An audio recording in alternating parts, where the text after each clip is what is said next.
Numbers 31:25. Now the Lord spoke to Moses, saying, Count up the plunder that was taken, of man and beast, you and Eleazar the priest, and the chief fathers of the congregation, and divide the plunder into 2 parts, between those who took part in the war, who went out to battle, and all the congregation. And levy a tribute for the Lord on the men of war who went out to battle, 1 of every 500 of the persons, the cattle, the donkeys, and the sheep. Take it from their half, and give it to Eleazar the priest, offering to the Lord. And from the children of Israel's half you shall take 1 of every 50, drawn from the persons, the cattle, the donkeys, and the sheep, from all the livestock, and give them to the Levites who keep charge of the tabernacle of the Lord. So Moses and Eleazar the priest did as the Lord commanded Moses. The booty remaining from the plunder, which the men of war had taken, was 675,000 sheep, 72,000 cattle, 61,000 donkeys, and 32,000 persons in all, of women who had not known a man intimately. And the half, the portion for those who have gone out to war, was in number 337,500 sheep, and the Lord's tribute of the sheep was 675. The cattle were 36,000, of which the Lord's tribute was 72. The donkeys were 30,500, of which the Lord's tribute was 61. The persons were 16,000, of which the Lord's tribute was 32 persons.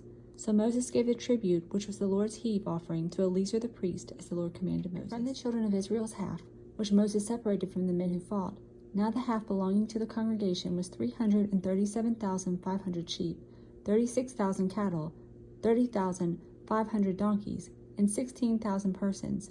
And from the children of Israel's half, Moses took 1 of every 50, drawn from man and beast, and gave them to the Levites, who kept charge of the tabernacle of the Lord, as the Lord commanded Moses. And then the officers who were over thousands of the army, the captains of thousands and captains of hundreds, came near to Moses, and they said to Moses, Your servants have taken account of the men of war who are under our command, and not a man of us is missing.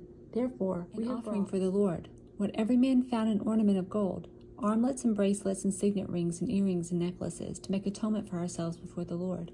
So Moses and Eleazar the priest received the gold from them, all the fashion ornaments, and all the gold of the offering that they offered to the Lord, from the captains of thousands and captains of hundreds, was 16,750 shekels.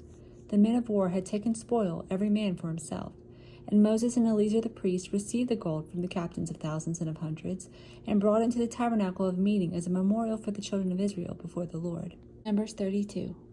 Now the children of Reuben and the children of Gad had a very great multitude of livestock. And when they saw the land of Jazer and the land of Gilead, that indeed the region was a place for livestock, the children of Gad and the children of Reuben came and spoke to Moses, to Eleazar the priest, and to the leaders of the congregation, saying, Adaroth, Dibon, Jazer, Nimrah, Heshbon, Elilah, Sheben, Nebo, and Baon, the country which the Lord defeated before the congregation of Israel, is a land for livestock, and your servants have livestock.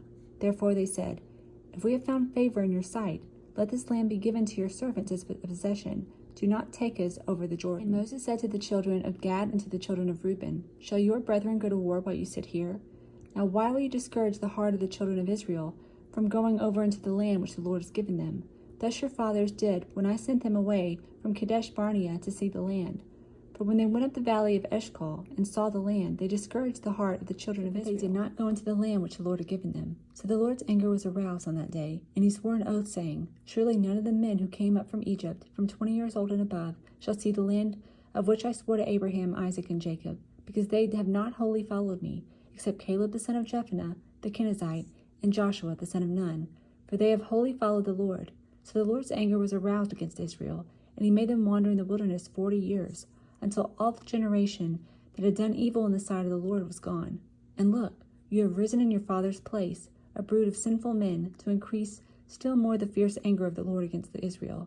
For if you turn away from following him, he will once again leave them in the wilderness, and you will destroy all these people. Then they came near to him and said, We will build sheepfolds here for our livestock and cities for our little ones, but we ourselves will be armed, ready to go before the children of Israel, until we have brought them to their place, and our little ones will be dwell in the fortified cities because of the inhabitants of the land. We will not return to our homes until every one of the children of Israel has received his inheritance, for we will not inherit with them on the other side of the Jordan and beyond, because our inheritance has fallen to us on this eastern side of the Jordan. Moses said to them, If you do this thing, if you arm yourselves before the Lord for the war, and all your armed men cross over the Jordan before the Lord until he has driven out his enemies from before him, and the land is subdued before the Lord, then afterward you may return and be blameless before the Lord and before Israel. and this land shall be your possession before the Lord. But if you do not do so, then take note, you have sinned against the Lord, and be sure your sin will find you out. Build cities for your little ones and folds for your sheep, and do what has proceeded out of your mouth. And the children of Gad and the children of Reuben spoke to Moses, saying, Your servants will do as my Lord commands. Our little ones, our wives, our flocks, and all of our livestock will be there in the cities of Gilead. But your servants will cross over, every man armed for war, before the Lord to battle, just as my Lord said. So Moses gave command concerning them to Eleazar the priest, to Joshua the son of Nun, and to the chief fathers of the tribes of the children of Israel. And Moses said to them, If the children of Gad and the children of Reuben cross over the Jordan with you, every man armed for battle before the Lord, and the land is subdued before you, then you shall give them the land of Gilead as a possession. But if they do not cross over armed with you, they shall have possession among you in the land of Canaan. And the children of Gad and the children of Reuben answered, saying, As the Lord has said to your servants, so we will do. We will cross over armed before the Lord into the land of Canaan, but the possession of our inheritance shall remain with us on this side of the Jordan. So Moses gave to the children of Gad, to the children of Reuben, and to half the tribe of Manasseh the son of Joseph, the kingdom of Sihon, king of the Amorites, and the kingdom of Og, king of Bashan, the land with which its cities within its borders, the cities of the surrounding countries.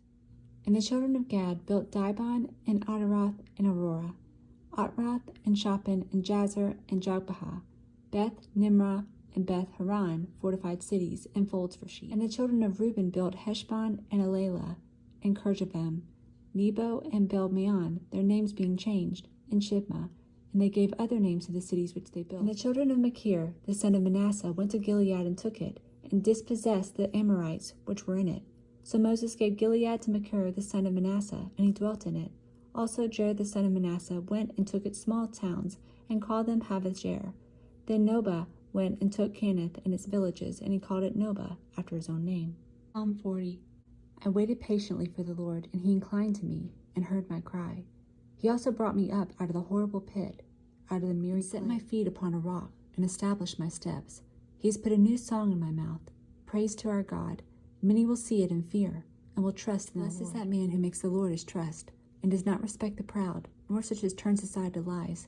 Many, O Lord my God, are your wonderful works, which you have done, and your thoughts towards us cannot be recounted to you in order. If I were to declare and speak of them, they are more than can be counted. Sacrifice and offering you did not desire. My ears you have opened. Burnt offering and sin offering you did not require. Then I said, Behold, I come. In the scroll of the book it is written of me, I delight to you your will, O my God, and your law is within my heart. Luke 8:40. So it was when Jesus returned, that the multitude welcomed him, for they were all waiting for him. And behold, there came a man named Jairus, and he was a ruler of the synagogue. And he fell down at Jesus' feet and begged him to come to his house, for he had an only daughter about 12 years of age, and she was dying. And as he went, the multitudes thronged him. Now a woman, having a flow of blood for 12 years, who had spent all her livelihood on physicians and could not be healed by any, came from behind and touched the border of his garment, and immediately her flow of blood stopped.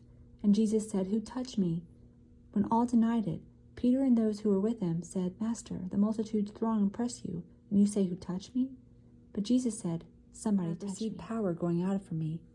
Now when the woman saw that she was not hidden, she came trembling, and falling down before him, she declared to him in the presence of all the people the reason she had touched him, and how she was healed immediately. And he said to her, Daughter, be of good cheer, your faith has made you well. Go in peace. While he was still speaking, someone came from the ruler of the synagogue's house, saying to him, Your daughter is dead. Do not trouble the teacher. When Jesus heard it, he answered him, saying, Do not be afraid, only believe, and she will be made well. When he came into the house, he permitted no one to go in except Peter, James, and John, and the father and the mother of the girl. Now all wept and mourned for her, but he said, Do not weep, she is not dead, but sleeping. And they ridiculed him, knowing that she was dead. But he put them all outside, took her by the hand, and called, saying, Little girl, arise.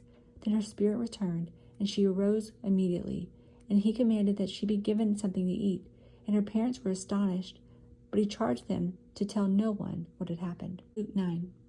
Then he called his 12 disciples together and gave them power and authority over all demons and to cure diseases. He sent them to preach the kingdom of God and to heal the sick. And he said to them, Take nothing for the journey, neither staffs, nor bag, nor bread, nor money, and do not have 2 tunics apiece. Whatever house you enter, stay there, and from there depart. And whoever will not receive you, when you go out for the city, shake off the very dust from your feet as a testimony against them. So they departed and went through the towns, preaching the gospel and healing everywhere. Now Herod the Tetrarch heard of all that was done by him, and he was perplexed, because it was said by some that John had risen from the dead, and by some that Elijah had appeared, and by others that one of the old prophets had risen again. Herod said, John I have beheaded, but who is this of whom I heard such things? So he sought to see him.